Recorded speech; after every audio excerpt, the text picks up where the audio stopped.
Hello అండి, నేను మీ Kavitha. Welcome back to Himanya kitchen. ఈరోజు హిమన్యా కిచెన్లో దోసకాయ పచ్చి ముక్కల పచ్చడిని ఎలా ప్రిపేర్ చేయాలో చూద్దాం. ఈ దోసకాయ పచ్చడిని చాలా సింపుల్గా ఈజీగా 2 నిమిషాల్లో ప్రిపేర్ చేసుకోవచ్చండి. ఈ పచ్చడిని ప్రిపేర్ చేసుకోవడం కోసం ముందుగా ఒక మిక్సీ జార్ తీసుకొని అందులోనికి 10 లేక 12 పచ్చిమిరపకాయలని యాడ్ చేసుకోవాలి. పచ్చిమిరపకాయలు అనేవి మీ కారానికి తగినట్లుగా వేసుకోండి. ఈ పచ్చిమిరపకాయల్లోనికి 4 లేదా 5 వెల్లుల్లి రెబ్బలను పొట్టు తీసుకొని వేసుకోవాలి. అలానే కొంచెం చింతపండు, 1 టేబుల్ స్పూన్ వరకు జీలకర్ర, రుచికి సరిపడా సాల్ట్ని యాడ్ చేసుకొని మూత పెట్టుకొని మెత్తగా పేస్ట్ లాగా గ్రైండ్ చేసుకోవాలి. ఇలా మెత్తగా గ్రైండ్ చేసుకున్న పచ్చిమిరపకాయ పేస్ట్ను ఒక పక్కన పెట్టుకోవాలి.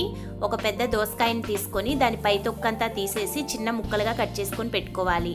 ఇలా కట్ చేసి పెట్టుకున్న దోసకాయను మనం ముందుగా రెడీ చేసి పెట్టుకున్న పచ్చిమిరపకాయ పేస్ట్లోనికి వేసుకోవాలి. దోసకాయలో గింజలు ఇష్టం లేని వాళ్ళు గింజలు తీసేసుకోవచ్చండి, నేను ఇక్కడ తీయట్లేదు.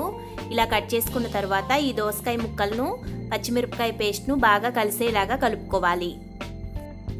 ఇలా స్పూన్తో కలిపిన తర్వాత మిక్సీ జార్ మూత పెట్టుకొని ఈ వీడియోలో చూపించిన విధంగా షేక్ చేసినట్లయితే పచ్చిమిరపకాయ పేస్టు దోసకాయ ముక్కలు చక్కగా కలిసిపోతాయి.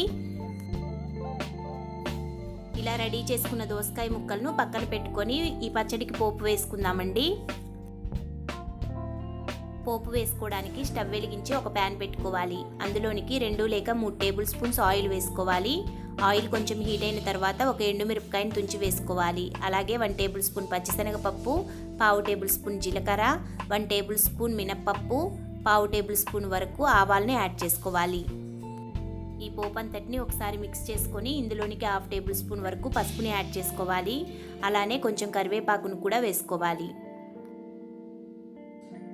ఇలా రెడీ అయిన పోపులోనికి మనం ముందుగా రెడీ చేసి పెట్టుకున్న దోసకాయ ముక్కల్ని యాడ్ చేసుకోవాలి. దోసకాయ ముక్కలు వేసిన తర్వాత ఒక 2 నిమిషాల పాటు ఫ్రై చేసుకొని స్టవ్ ఆఫ్ చేసుకుంటే సరిపోతుంది. మరి ఎక్కువసేపు ఉంచినట్లయితే ముక్కలు మెత్తగా అయిపోతాయి. అంతే అండి, ఎంతో టేస్టీగా దోసకాయ పచ్చి ముక్కల పచ్చడి రెడీ అయిపోయింది. మీలో ఎంతమందికి దోసకాయ పచ్చడి అంటే మీకు ఇష్టమో నాకు కామెంట్ చేయండి. ఈ వీడియో మీకు నచ్చినట్లయితే లైక్ చేయండి, షేర్ చేయండి. తప్పకుండా హిమన్యా కిచెన్ ఛానల్ని సబ్స్క్రైబ్ చేసుకొని పక్కనే ఉన్న గంట సింబల్ను ప్రెస్ చేసి ఆల్ ప్రెస్ చేయండి.